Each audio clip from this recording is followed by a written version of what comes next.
பாடிவிடும். நீரே ஜெயித்ததாக ஒப்புக்கொள்கிறேன். சொல்ல நிபந்தனை. உதடுகள் ஒன்றோடொன்று படாமல் கவிதை ஒன்று பாட வேண்டும்.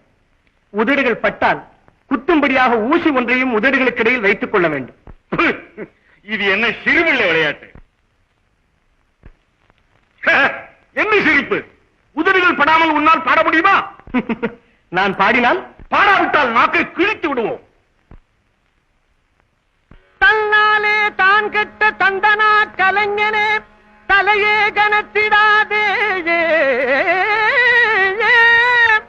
கண்ணான இலக்கிய காதலியை காணாத கசடனே கலங்கிடாதே,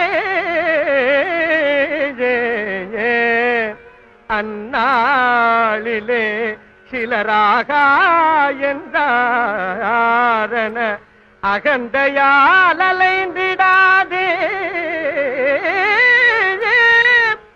இந்நாளிலே எங்கள் இயலிசை கலையினே எளிதா